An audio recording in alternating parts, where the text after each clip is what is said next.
Edhe nuk I ka dalë më frika që atëherë. Nuk guxon të shkoj deri te Maja, se e di peshën e një presidenti amerikan. Shohim.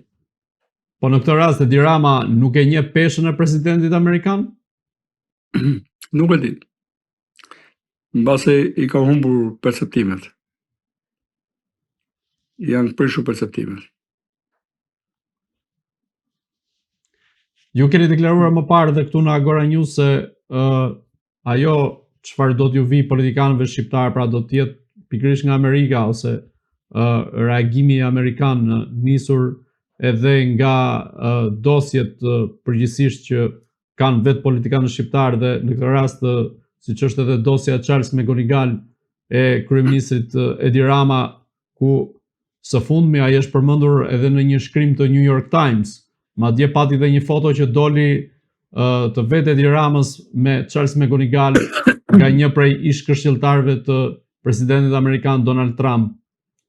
Në këtë rast, a ka një lëvizje amerikane që mund ta godas në një moment caktuar kryeministrin Edi Rama, qoftë ashtu siç u shpall non grata edhe ish kryeministri Sali Berisha? Po pse?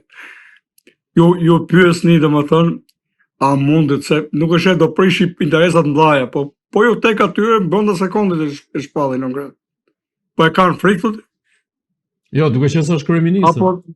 Po ç'është? Po kush po pyet se është kryeministër? Kush po pyet se është kryeministër? Po është presidenti I Venezuelës. Po Noriega ka qenë president. Po atë Nicaragua se hipën vetë pushtet ata. Edhe po ata e futën burg. Po ata e masin, janë të kujdesshëm. Për mua. Kanë kujdesshëm vetëm. Po nëse e ndajnë mendjen, e trajtojnë dhe Putinin si fëmijë kopshi, jo këtë. Ky e di. Ky e di se çfarë tha mendja. Vazhdoi ti bjeri.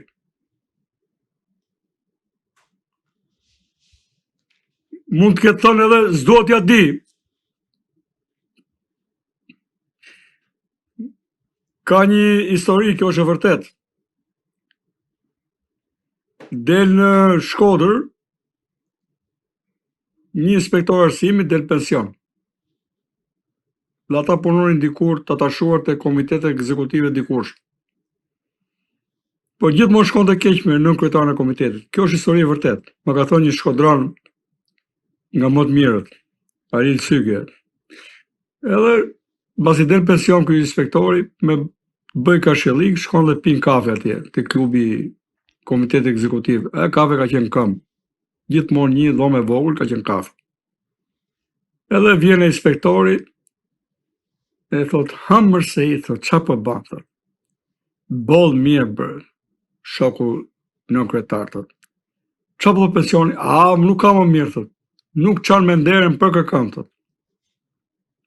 Edhe ja kthen ai nën kryetari I komitetit. Ti s'qa me nderën për kërkën, e kërkues s'qa me nderën për ty.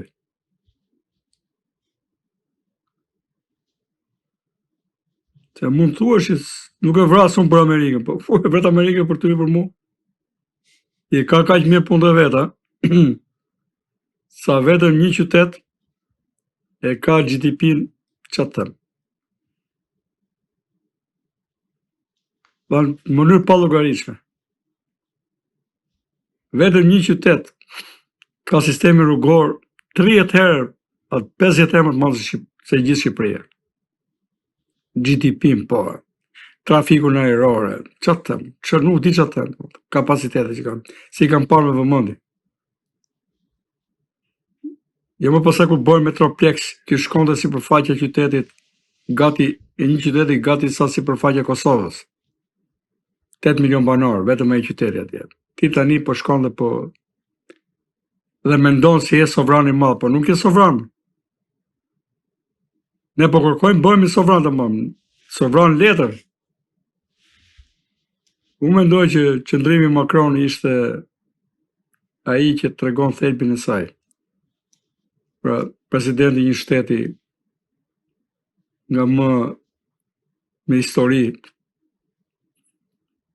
janë pak në 6-7-8 milion banor, pak më pak se Britania Madhe që përshon 70, i tha ja, nuk, gjesi ati që nuk pajtojmë me këtë. Po. Për ne nuk mundëm kushdo qoftë presidenti i Amerikës. Unë siguroj që kam parë atje nga larg edhe unë mund ta kem pasi gjykim tjetër. Në njerëz thjesht, po ata njerëz që kanë votuar, ata kanë votuar me bindje.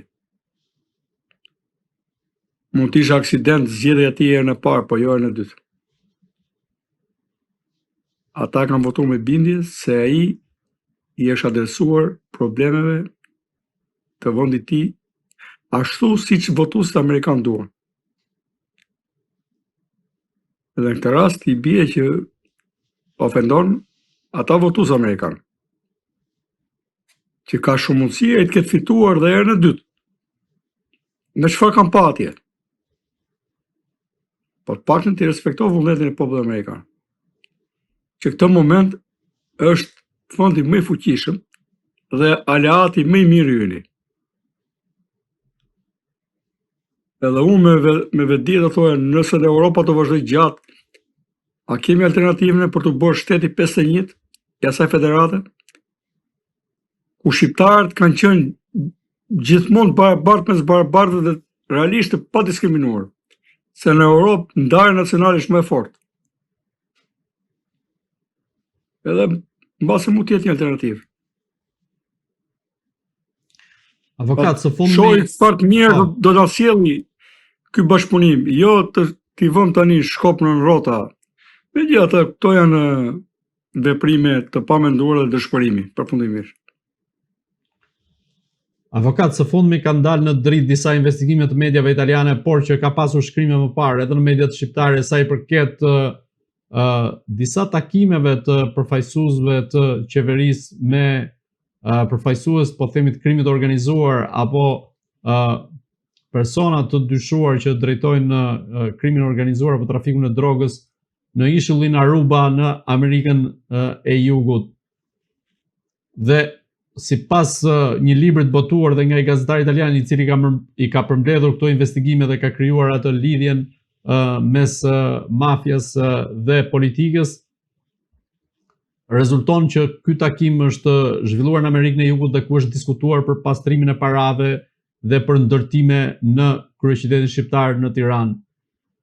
Ju si e shikoni këtë kompleksje të krimit me politikën dhe duke qenë se ju e përmendët edhe pak më parë këtë lloj lidhje, dhe në këtë takim thuhet se i është dhuruar qoftë për një nga përfaqësuesit e qeverisë apo për qoftë për Edi Ramën, nuk është e sqaruar ende, një orë prej 400.000 eurosh. Dhe çfarë po luhet në këtë raste? A vijon të jetë Tirana vendi ku pastrohen parat në ndërtim? Tani, ai gazetari ka thonë kush ja ti që bën pyetjen dhe unë që do ja përgjigjem këtu. Ne të dy bëjmë pyetjen dhe përgjigjem me perceptim. Kemi një dhënë dy tani? Jo, normalisht në bazë të këtyre. Ja. Tani nuk besoj që dënjon Rama aq më të madh sa është shkoj deri në Aruba. Jo, nuk bëhet fjalë që ka shkuar Edi Rama, po një nga përfaqësuesit e qeverisë. Ai se ka problem ti marri mes Shqipërisë e mes Tiranës ata për të shkuar në Aruba, nuk është ndonjë problem. Nuk ka një gjë të re këtu. Personi fjalë që flet opozita për ta kuptuar që nëse ka krimi s'ka ngjyrë, ai person deri në 97-ën e 98-ën ka përkrahur PD-n. Ai nga Vlora që përmendin këta. Po këta për interesa politike të përmendin. Nuk e di, para ka pasur që atëherë, normal që këtu investime pa pazar me politikën s'bën dot, domethënë, pa bërë pak me politikën. Nuk di ku ta ndaj informacionin sa i saktë është. Në perceptim, i gjithë vendi është dorëzuar në duart e krimit dhe kjo ka marrë fund.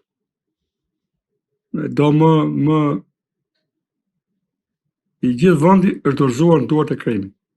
Sot sovraniteti kryesor është ai i krimit. Zotron deputet, ministra, drejtësi, gazetari e tjerë. Po është kriminal edhe një botus mediash që na ka vënë qindra miliona euro, që na erdhi vetëm me i palpallona edhe ato të arnosura nga vendi i tij, në fillim 90-s. Dhe që sot na bën kulla dhe rezorte, patjetër. Se kriminali është ai që vjedh, nuk është vetëm ai që vret, me thikë edhe me pistoleta, me automatik. Dhe ai që vjedh. Për mua, këta kanë barazuar qeverisjen me grabitje dhe ndeshmëri me krimin. Të ndershmit sot janë të revoltuar, zërat, jo lajt vetëmor, se po kemi disa zëra tani, por që e përmenda këto të medias për arsye se nëse do kishin pasur to mediat të mëdha në rregull, nuk do kishte pasur Orex njeri ti nga ana jote për të hapur një kanal edhe unë për të folë. Pasi ti kishim zgjedhur në këto median e madhe që punon non-stop 24/24.